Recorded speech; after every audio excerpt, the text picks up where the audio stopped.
Bienvenue à notre rendez-vous de ce mois, mesdames, messieurs. Toujours un plaisir de vous retrouver sur ce live de la page Facebook de l'ORTB. Merci de vous connecter et de rester fidèles à cette émission. Dans ce studio, je parie que plusieurs objets inspirent déjà notre invité parce que par ici, il y a beaucoup de bois. Il y a du bois et lui, c'est un passionné de cette ressource naturelle. Joachim Rodé, pharmacien ébéniste, manipule aussi bien les médicaments que le bois et c'est lui que nous avons décidé aujourd'hui de vous ramener. Bonsoir à vous et Joachim Rodé, bonsoir. Bonsoir Madame Angela.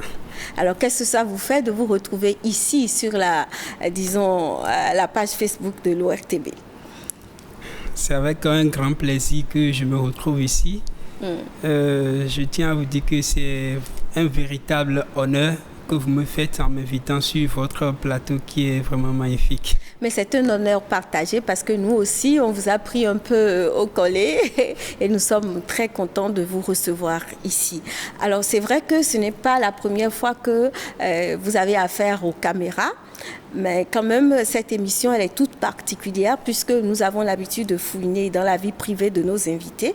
Et je voudrais me rassurer que vous serez d'avis de vous dévoiler, en tout cas dans toutes vos coutures, à nos internautes.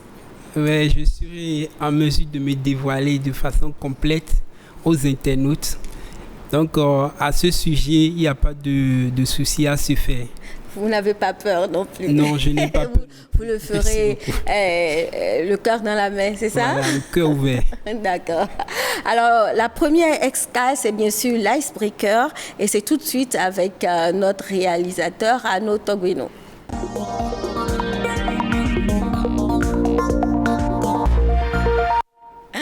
Alors, Rodé, c'est originaire d'où? Vous vous appelez justement Joachim Rodé. J'ai envie de savoir d'où ça vient. Rodé, merci Madame Angela. Rodé vient de Lomé et plus précisément d'Adjong. La grande famille Rodé, d'où moi je viens, c'est d'Adjong. Et il y a un démembrement qui se trouve à Sédié, dans la commune de Zé. D'accord. Qu'est-ce qui est particulier justement à votre localité et que vous pouvez rapidement partager avec nous? Ce qui est particulier à ma localité. Bon, il faut dire que je n'ai pas trop fréquenté Adjong. Ah, d'accord. Sinon que j'ai été à Adjong 1 ou 2 fois de toute ma vie. Par contre, je suis resté à Sédié. C'est là-bas que je suis né et c'est là que j'ai passé plus. C'est toujours dans l'Ouémé? Non, Sédié, c'est dans l'Atlantique. D'accord. Mais en tant que Rodé, quel est votre panégyrique, par exemple? Ah, ça, moi, je sais pas. Hein, quand j'étais tout petit. C'est une colle, quoi. Quand j'étais tout petit, ma grand-mère essayait de nous dire ça. Akotutu pelou, akoyawa mojima. Voilà, bravo! C'est tout ce que j'ai retenu. Mais bravo, c'est déjà énorme. Il y a certains qui ne connaissent pas du tout ça. Mais bien, c'est déjà très bien. Et dans votre famille, quel est le rang que vous occupez? Vous avez des frères et sœurs? Dans ma famille, mon père, il est polygame. Ah, d'accord. Il a 2 femmes. Ma maman qui est la première et ma marade qui est la seconde. Ma maman, elle a 5 enfants, dont je suis le second enfant, le fils aîné, le cadet. Et ma deuxième maman aussi, elle a aussi 5 enfants. Et comment est-ce que ça vivait l'enfance? Comment ça a été? Bon, dans les familles africaines où la polygamie, dans une famille polygame, les gens ont de difficultés à s'entendre, ce n'est pas le cas chez nous. Chez nous, nous vivons tous dans la même cour. Au village, nous vivions tous dans la même cour. Ma deuxième maman et ma maman, elles vivent toutes dans la même cour. Les enfants aussi, nous vivons ensemble. Quand je suis venu à Cotonou, il y a mes frères, mes demi-frères qui sont là et je travaille avec eux. Donc, il n'y a pas de souci. Il n'y a pas de souci à ce niveau. C'est comme si nous étions tous de même père et de la même mère, en fait. J'ai envie de connaître votre père, ne serait-ce que de nom, de prénom. Mon père, et votre mère aussi. Mon père s'appelle Rodé Christophe. Ma mère s'appelle Bouton Julienne. Mon père est décédé en 2013. Ah, d'accord. Vous aviez quel âge? J'ai 28 ans. Oh là là, paix à son âme. Et donc, votre mère est toujours là, elle est ménagère, qu'est-ce qu'elle fait? Ma mère, elle est ménagère. Mon père fut cultivateur. Oh, ok. Alors, finalement, à quel âge vous êtes venu, disons, vous n'avez pas passé votre enfance au niveau de l'Ouémé, vous l'avez passé à Djoung. Quelles sont les circonstances qui expliquent ça? Les circonstances qui expliquent cela, mes parents, disons, depuis la 3e génération, ils n'habitent plus à Djoung, mais à Sédhié, au Ouégoudou. Donc, tous ceux moi je connais, c'est ceux de la 3e génération, disons 3e génération, qui sont nés à Sédhié, au Ouégoudou. Donc, c'est là-bas que moi je connais plus. D'accord. Mais à quel âge décidez-vous de venir à Cotonou? Voilà, venir à Cotonou, ce n'était pas un choix pour moi en fait. C'est pas un hasard que mon oncle Rodé Benjamin, qui est le petit frère de mon feu père, il a fait un voyage au village et puis il a décidé que je vienne à Cotonou apprendre la menuiserie avec lui. En ce moment, je devrais avoir entre 7 et 8 ans. Et vous prenez ça comme une chance ou comment est-ce que vous prenez ça?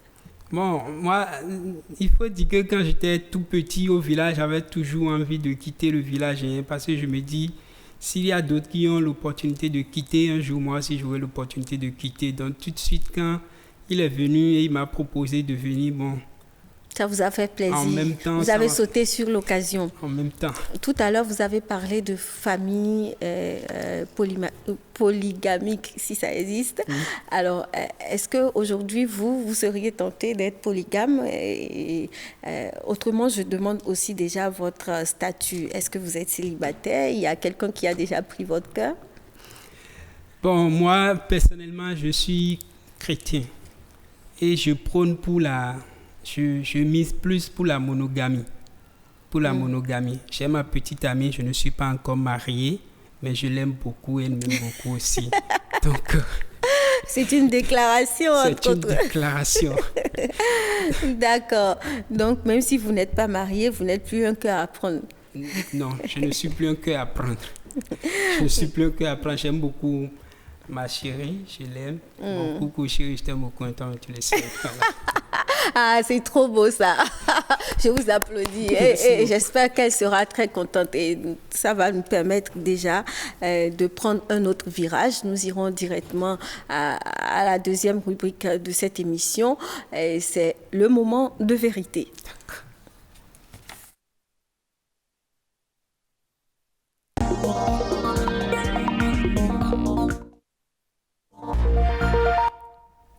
Être un pharmacien, en tout cas, lorsque je vous présentais tout à l'heure, j'ai parlé d'ébéniste pharmacien. Être ébéniste, donc toucher le bois de façon générale, de façon beaucoup plus courante, menuiserie, et être pharmacien, c'est pas quelque chose qui est assez courant. C'est vrai. Comment c'est arrivé? Être pharmacien et en même temps être ébéniste, travailleur de bois. Je vais remonter encore en 1999 où, par l'entremise de mon oncle, donc par un heureux hasard, je me suis retrouvé à Cotonou pour apprendre la menuiserie, tout comme mon oncle, Rodé Benjamin, qui n'a pas été à l'école mais qui a appris la menuiserie, qui l'exerçait à Cotonou. Donc j'étais venu à Cotonou dans l'optique d'être menuisier, tout comme mon oncle. Mais par un heureux hasard, j'ai un second oncle, Monsou Ambroise, qui a son petit frère qui voulait aller à l'école. Donc il m'a demandé, est-ce que ça te dit d'aller à l'école? J'ai dit oui, ça me dit beaucoup. Puisque quand j'étais au village, j'avais toujours envie d'aller à l'école, mais mon père ne m'avait jamais donné l'opportunité. Donc, lorsque celui-là m'a proposé, est-ce que ça te dit d'aller à l'école tout de suite? Moi, j'ai dit oui, je suis pour. Et en même temps, mon oncle Rodé Benjamin n'a trouvé aucune objection à cela. Il a dit, ok, si tu es prêt, allons-y, moi, je t'accompagne. Ça n'a pas été dur, le cursus, c'est-à-dire aller à l'école en même temps, venir à la maison. Et surtout, bon, c'est vrai que il y a quelques années en arrière, ce n'était pas aussi difficile d'être un enfant, je ne dirais pas placé, mais de vivre en dehors de sa famille, je veux dire biologique.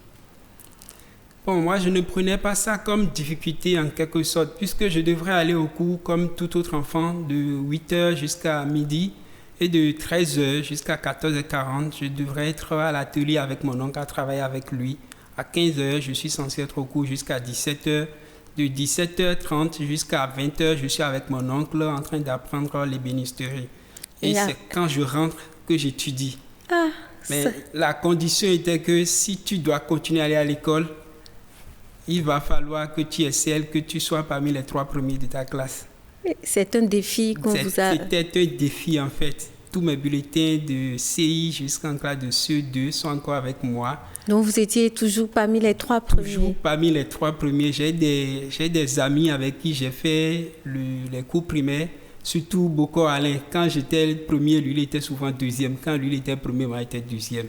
Lui aussi, il est actuellement pharmacien. D'accord. Bon, donc, vous êtes souvent dans les 3 premiers du côté de l'instruction, mais du côté de l'apprentissage, de la menuiserie. Est-ce que ça n'a pas quelque peu empêché d'être aussi bon de l'autre côté? Non, ça ne m'a pas empêché d'être bon de l'autre côté puisque mon oncle n'avait pas les moyens en tant que tel. Bon, quand je dis moyens, les grands moyens en fait. Donc il arrivait des fois où il avait des difficultés à payer les frais de formation, la scolarité. Du coup, je n'avais pas d'autre option que d'être concentré à chaque fois que j'étais... Soit quand j'étais à l'école, je dois me consacrer aux études, parce que je n'ai pas assez de temps le soir pour étudier. Quand je suis à la menuiserie, je dois me concentrer aussi. Et déjà, dès la classe de CE2, c'est moi-même qui achetais mes fournitures scolaires. J'ai pris cette décision d'acheter mes fournitures scolaires, ce que j'ai fait sans difficulté de la classe de CE2 jusqu'à finir mes études pharmaceutiques. Mais aujourd'hui, quand vous revisitez un peu votre passé, est-ce que finalement l'ébénisterie s'est imposée à vous par héritage ou par passion? Bon, je dirais que ça s'est imposé, puisque quand j'étais tout petit, je n'avais pas de volonté à donner en fait. C'était ce qu'on me disait de faire que je devrais faire, mais par la suite, j'ai fini par l'aimer. Maintenant, quand vous avez commencé avec la pharmacie, c'est quand même un peu drôle. Je parie que si je touche vos mains maintenant, ça doit être assez dur. Je ne sais pas, votre petite amie, comment elle prend ça. Mais c'est un peu dérangeant qu'un docteur, surtout avec les gens qui sont à Cotonou, de voir quelqu'un qui est en pharmacie faire encore du bois. Est-ce que vous n'éprouviez pas de gêne à cela? Bon, quand j'étais au cours primaire et au cours secondaire, j'éprouvais de gêne en fait, puisque je me disais si mes amis me voyaient avec beaucoup de poussière partout, arriver à l'école, ils vont se moquer de moi, je me cachais. Mais étant donné que j'ai eu mon bac et en 2010, tout en étant premier de mon collège, bien que si je le notais, j'étais le premier en 2010, bien que je travaillais le bois. Donc à l'université, j'ai continué jusqu'en 3e année de pharmacie, ça ne me dérangeait pas. Donc après mes études, je me suis dit, mais si j'arrive à combiner les 2 métiers, pourquoi continuer à me cacher davantage, étant donné que je ne vole pas, je ne fais pas quelque chose de horrible. C'est ce qui est tout à fait logique. J'exerce 2 métiers où je n'ai pas besoin d'aller quémander auprès de qui que ce soit. Mais c'est 2 métiers diamétralement opposés. Et ma question encore, c'est celle-ci. Est-ce que le fait d'aller à l'école vous a apporté beaucoup de choses au niveau de la menuiserie? Parce que quand même, je crois qu'il y a souvent le crayon, on trace, on fait beaucoup de choses. Est-ce que l'un des métiers n'a pas beaucoup apporté à l'autre? Oui, le fait d'aller à l'école, ça m'a beaucoup apporté, surtout en ce qui concerne la finition. Vous savez, il y a des trucs où l'ouvrier, lui, peut voir que c'est tout à fait logique si lui n'a pas été à l'école. Mais celui qui a été à l'école est mieux, qui est parti faire un stage dans un centre, dans un lycée. Puisque moi, quand j'étais en classe de 3e, pendant les vacances, j'étais allé faire 3 mois au centre Don Bosco. Ils ont des équipements, donc ça m'a encore plus formé Donc, le fait d'aller à l'école, ça m'a apporté beaucoup en ce qui concerne la finition. Voilà, donc il n'y a pas de souci à se faire. Maintenant, je reviens encore sur votre question de main. Ma main n'est pas aussi dure que ça. Je suis pharmacien. Donc, je connais certains produits que j'essaye de passer pour que ma main soit quand même douce. Non, ça, c'est à régler avec votre petite amie de l'autre côté. Mais aujourd'hui, comment est-ce que vous arrivez à concilier les deux métiers? Est-ce qu'il n'y a pas un qui prend le pas sur l'autre? Je dirais qu'il n'y a pas un qui prend le pas sur l'autre. Oui, je le dis à cœur ouvert. Pourquoi je le dis? Ce matin déjà, j'ai été à la pharmacie où je suis censé faire 7 heures de travail, 8 heures à 15 heures. Quand je quitte la pharmacie, je rentre chez moi, je me change et puis voilà, je repars encore à la menuiserie. Et si je dois travailler le soir à la pharmacie de 15 heures à 22 heures ou 23 heures, selon qu'on est en semaine de garde ou pas, c'est que dans la matinée, je suis à l'atelier en train de travailler. Vous avez du temps pour la petite amie que vous aimez autant? Ah oui, quand la vie de famille va commencer, mais la question que moi je vais poser, c'est que celui qui est dans la fonction publique ou bien celui qui a son entreprise privée, parfois je passe autour, je passe dans les rues et je constate qu'il y a des gens qui ont quand même de boutiques qui restent là jusqu'à 22 heures. Alors que moi, à 20h, 19h, sauf si j'ai une livraison urgente à faire, je peux rentrer tard. Mais si je n'ai pas une livraison à faire, celui qui a sa boutique, il rentre à 22h. Moi, si je rentre à 21h, 20h. Je crois que le temps qu'il consacre à sa famille, c'est le même temps que je consacre. Seulement que dans la journée, j'ai eu à mieux m'organiser pour m'occuper de mes deux activités. Donc, c'est une question d'organisation. Voilà, c'est une question d'organisation. Mais quand même, il y a quelque chose que vous ne nous avez pas encore confié. C'est justement par rapport à l'espèce sonnante et trébuchante. Est-ce que c'est la menuiserie qui vous en donne plus ou plutôt la pharmacie? À l'heure actuelle, je dirais que c'est la pharmacie qui me donne plus. Puisque, après tout, je suis quand même docteur en pharmacie, même si c'est doctorat d'État. Donc, j'ai mon salaire qui est fixe. Je prends ça, c'est plus la pharmacie qui me donne. Donc, je dois vous confier ceci, en fait. Ce que je fais pour l'ébénisterie, pour la menuiserie jusqu'à présent, je me dis, je peux travailler, ne pas trop gagner, mais il faut que j'ai un catalogue bien fourni. Puisque si je n'ai pas un catalogue bien fourni, personne ne va croire en fait à ce que je suis en train de dire. Ce qui fait que j'ai réalisé plein de meubles, je n'ai pas gagné en tant que tel dessus, mais je me dis, si je propose ce modèle à un client, si lui-même y voit, s'il veut, je peux l'amener vers un autre client. Le client à qui j'ai conçu ça, il pourra toucher du doigt. Là, il pourra plus croire. Donc, vous êtes dans une stratégie marketing. Voilà. Vous faites la promotion de ce que vous faites en attendant de gagner vraiment dessus. C'est mon objectif. C'est votre objectif. Ça, et dernièrement, vous avez été justement reçu par le chef de l'État, le président Talon. Moi, j'aimerais rentrer dans le secret des dieux et connaître quelques bribes de tout ce que vous avez échangé. C'est le moment pour moi de dire un grand merci au président, au chef de l'État, son Excellence le président Patrice Talon. Permettez-moi d'utiliser ces mots d'une compatriote qui disait « Si ce président n'existait pas, il aurait fallu le créer ». C'est un homme qui sait détecter les talents. Bon, ce n'est pas moi seul qui le dit, mais vous l'avez remarqué certainement. Dans tout ce qui a été dit, le président m'a reçu, j'étais vraiment surpris. Vous l'aurez remarqué dans les vidéos qui circulent, j'étais vraiment surpris puisque je n'étais pas informé, donc c'était une surprise très très agréable. Le président a échangé avec moi, tel un père avec son fils. Et en présence du porte-parole du gouvernement, M. Léandre Wilfred Ngbeji, que je salue au passage. Voilà, donc il y a eu des promesses qui ont été faites.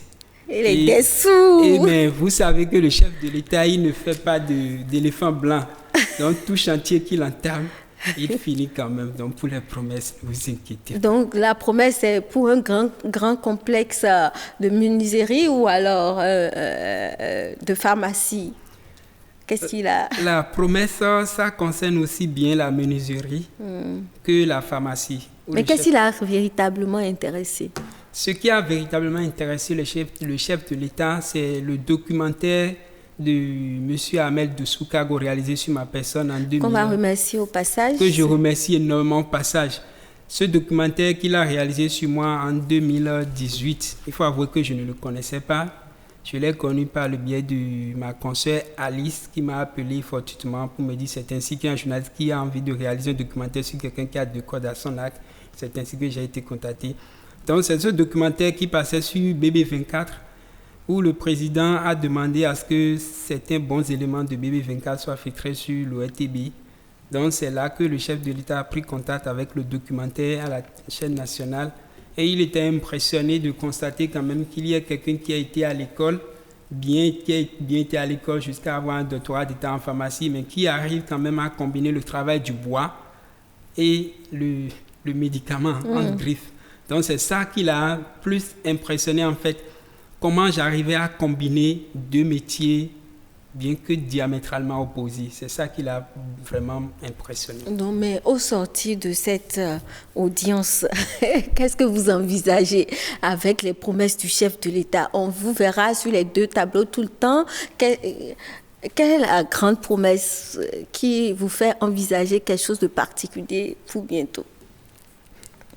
Quelque chose de particulier pour bientôt, je dirais que ça va d'abord commencer par ma pharmacie.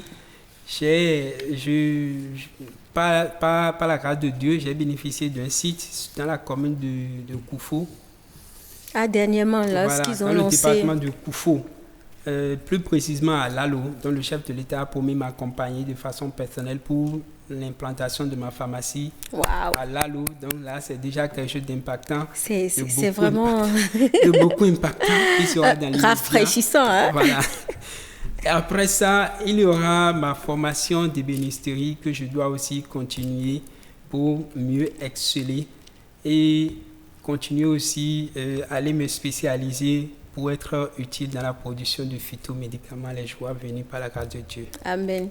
Alors, je suis certaine que vous êtes nombreux en train de nous suivre actuellement, vous êtes connectés. Et pour tous ces internautes qui nous regardent en ce moment, je voudrais que vous nous parliez de ces valeurs qui ont ponctué ce parcours-là, qui est assez atypique. Les valeurs qui ont ponctué ce parcours. Oui, le parcours, il est vraiment atypique et j'imagine que pour y arriver, il faut s'appuyer sur des leviers. Voilà, ce que j'ai l'habitude de me dire, je me dis que tant que c'est possible, je dois faire un pas de plus. Tant que c'est possible, je dois faire un pas de plus. Tout comme tout bon étudiant béninois, marcher de Bégamin à Menontin, je l'ai fait aussi. Mais malgré ça, avec les études pharmaceutiques, j'aurais pu abandonner. Mais je me suis dit, tant que c'est possible, je dois faire un pas de plus. Donc, c'est ma détermination, en fait. Et je me dis toujours, la force d'y parvenir se trouve dans la détermination qui sommeille en chacun de nous. Chacun est animé d'une détermination, mais par moments, ça sommeille en nous. Et on se dit, bon, c'est trop difficile, je ne peux pas. Alors qu'il suffit d'être ferme, très engagé. Tant qu'on n'est pas engagé, on n'arrivera à rien de concret en fait. Il faut être vraiment engagé. Il faut regarder où est-ce qu'on a quitté et se projeter dans 10 ans, dans 20 ans. Qu'est-ce que je serai dans 10 ans, dans 20 ans si je continue à évoluer tel que j'évolue? Qu'est-ce que ça va donner? Donc, c'est des valeurs en fait que moi je me suis inculqué dès le bas âge. Le courage, la persévérance. Le courage, la persévérance. Un objectif qu'on se fixe et qu'il pleuve ou qu'il neige, on doit atteindre cet objectif. D'accord. Mais il y a un outil dont vous n'avez pas parlé. Quand moi j'ai suivi le documentaire, j'ai cru comprendre que vous utilisiez beaucoup le numérique pour justement faire votre promotion. J'ai constaté que un peu quand même, de façon embryonnaire quand même, vous avez déjà fait l'expérience de l'e-commerce. Oui, j'ai fait l'expérience de l'e-commerce, surtout à travers le WhatsApp que tout le monde connaît. Quand je fais une œuvre que moi-même j'admire d'abord, peut-être tant que je n'admire pas une œuvre, je ne la mets pas en statut WhatsApp. Donc quand je la mets en statut, c'est que déjà moi-même j'ai commencé par l'aimer, sinon je l'ai aimé. Et je suis sûr que si le client vient, il n'a pas d'autre choix que d'aimer ce que j'ai fait. Donc l'e-commerce, je le fais, mais à travers mes statuts WhatsApp, ça me permet de toucher tous ceux qui ont mes contacts et dont j'ai les contacts. Je les touche puisqu'ils arrivent quand même à lire mes statuts. j'envoie à certains amis qui essaient de poster aussi sur leur statut et ça permet aussi de me faire découvrir à d'autres personnes. C'est un outil, on va dire, révolutionnaire, hein, puisque vous êtes docteur en pharmacie, avec la Covid, aujourd'hui, ça s'est imposé dans presque tous les domaines. Aujourd'hui, nous avons des bacheliers, des bacheliers en devenir, puisque les examens viennent juste de se terminer. Donc, j'aimerais que vous leur parliez par rapport justement à cet outil-là. Comment on peut l'utiliser aujourd'hui? C'est une opportunité, c'est quoi? Comment on peut l'utiliser aujourd'hui pour quand même valoriser, s'en sortir?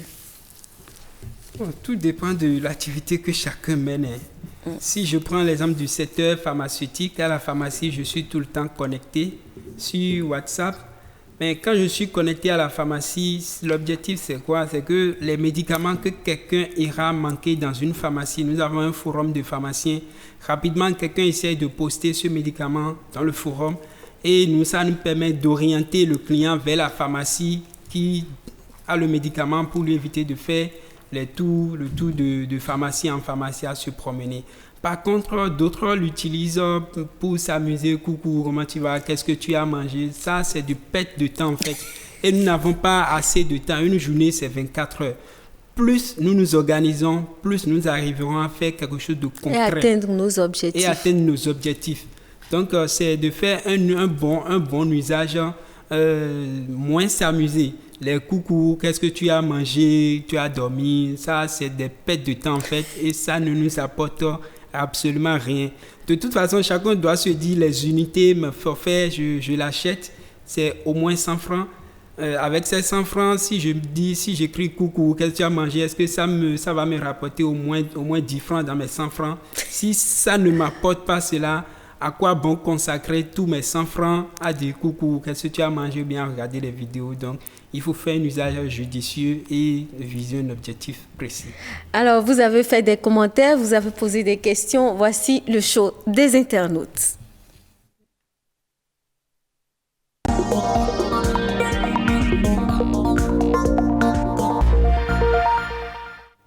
J'aime bien notre entretien et je vous le disais tout à l'heure, à l'entame de cette émission, vous êtes en direct sur la page Facebook de l'OACTB. Donc les internautes, ils nous ont posé quelques questions que je vais me faire le devoir de vous reposer. D'accord. Il y a Maxime Baguidi qui a posé cette question. Avez-vous une fois pensé à laisser une casquette au profit de l'autre, le cas échéant, laquelle laisseriez-vous tomber? Je remercie Maxime Baguidi, qui est mon frère. Ah, c'est votre frère? C'est mon frère en Christ, mon président dans un groupe sur la paroisse où j'étais. Donc, je le remercie pour cette belle question que bon nombre de personnes se posent aussi. Le jour où je vais laisser une casquette au profit d'une autre, c'est que je ne suis plus la même personne qui a intéressé le chef de l'État, la même personne qui a marqué les esprits.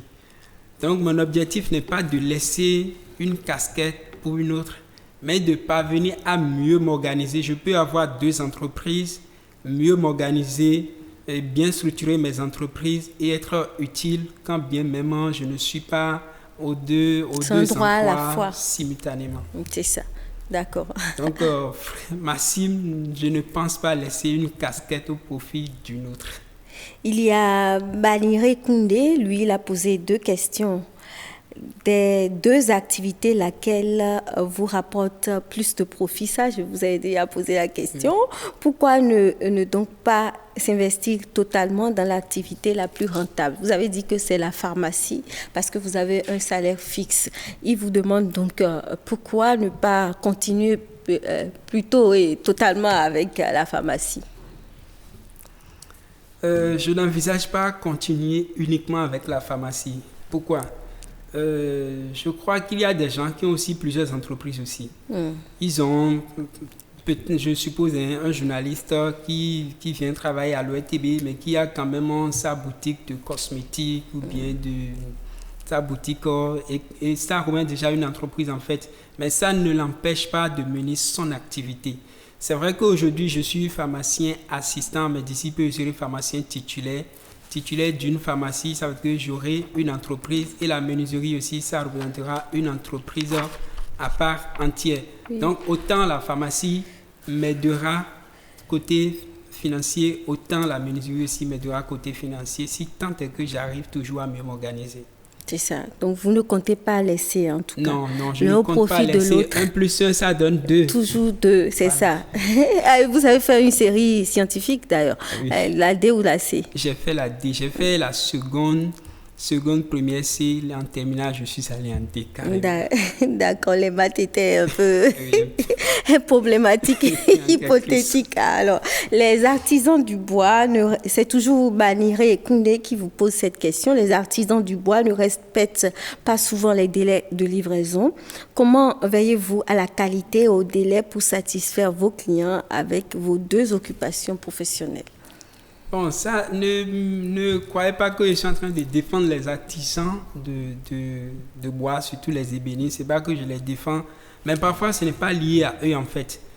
Peut-être le gars, le monsieur, il a acheté son bois, il va à la scierie, et puis il y a déjà plusieurs autres clients qui sont là avant lui. Donc, ce qu'il espère scier aujourd'hui à 16h, c'est peut-être demain à 8h que ça sera scié. Donc ça le désorganise. Ça le désorganise. Maintenant, en revenant à Donc, moi... il faut plus de scierie alors? Non, pas plus de scierie. Il faut que chacun ait en fait une réserve financière. Ça va lui permettre d'avoir du bois en stock pour que ce n'est pas au moment où le client vient passer une commande qu'il va se mettre à chercher du bois. Tant que ça sera ainsi, il va souvent accuser de retard. Mais moi, qu'est-ce que je fais? Si je suis sûr que je peux te livrer en 7 jours, je vais te donner 14 jours. Là, je suis sûr que même si j'ai un petit souci à la scierie, je peux quand même me rattraper dans le temps. Je peux donner 14 jours et livrer après 10 jours, et livrer dans 10 jours. C'est mieux que de donner 7 jours, de livrer 10 jours plus tard. Voilà, c'est comme ça que moi je m'organise. D'accord. J'ai vu que vous étiez pieux, vous êtes chrétien, vous avez 2 métiers à la fois. Quels sont vos loisirs? Et ce sera ma dernière question. Quels sont vos loisirs? Mes loisirs, il faut dire que je n'ai pas appris à m'amuser en tant que tel, puisque je n'ai pas vécu une enfance tout comme les autres. J'étais tout le temps en train de travailler. Et quand moi, je suis à l'atelier, à la menuiserie, quand je suis à la pharmacie, je sais que je travaille. Mais quand je suis à la menuiserie, je sais que je suis en train de me distraire.